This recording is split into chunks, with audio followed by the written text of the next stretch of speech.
నేను పేరు చెప్పను కానీ మీకు ఒక విషయం చెప్తాను. నేను విశాఖపట్నం ఉపన్యాసాలకు ఎడుతుంటా. ఒక కుటుంబం నాకు బాగా సన్నిహితం. నేను ఆవిడ వాళ్ళ కోడళ్ళని చూసుకునే విధానం చూసి ఆశ్చర్యపోయా. ఎందుకంటే వాళ్ళ కోడలు ఒకసారి అమెరికా వెడుతోంది, ఏదో 2 నెలలు అలా పర్యటన చేసి సరదాగా తిరిగి రావడానికి వెడుతున్నారు వాళ్ళ కొడుకు కోళ్ళ.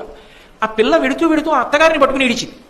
అత్తయ్య 2 నెలలు నిన్ను విడిచిపెట్టి ఉండలేను అత్తయ్య, ఆయన రమ్మంటున్నారని వెళ్తున్నాను. నాకు ఆశ్చర్యం వేసింది. ఏమిటి కోడలు అత్తగారిని పట్టుకుని ఏడవడం ఏమిటి, 2 నెలలు ఉండలేను అత్తయ్య అని చెప్పి ఆ రోజు వాళ్ళ ఇంట్లో నేను పలహారం చేస్తూ ఆయనతో అన్నాను, అయ్యా బహుశా మీ అమ్మగారు మీ భార్య గారిని చాలా ప్రేమతో చూసి ఉండాలి, అదే సంస్కారం మీ ఆవిడకి కూడా వచ్చింది, కోడళ్ళని అంత ప్రేమగా చూస్తున్నారన్నాడు.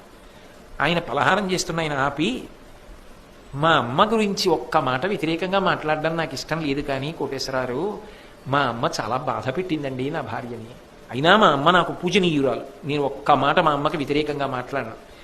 నా భార్య ఎప్పుడూ ఒక మాట అనేది, నా కోడళ్ళు మాత్రం ఇలా బాధపడకూడదు, వాళ్ళని గుండెల్లో పెట్టుకు చూసుకుంటాననేది, అందుకే నా కోడళ్ళని మాత్రం నా భార్య ఒక్క విషయంలో కూడా బాధ పెట్టలేదండి అన్నాడు. ఆ ఇంట ప్రశాంతత, ఆ ఇంటి వృద్ధి అంతా ఎందువల్ల వచ్చిందంటే తాను కష్టపడినా ఆ కష్టం తన కోడలకి రాకూడదని ఆలోచించిన అత్తగారి పెద్ద మనసు. అక్కడే కాదు, ఏ ఇంట అయినా గొప్ప ప్రశాంతత సాధారణంగా దేని వలన వస్తుంది అంటే ఆ ఇంటి ఇల్లాలి గొప్పతనం.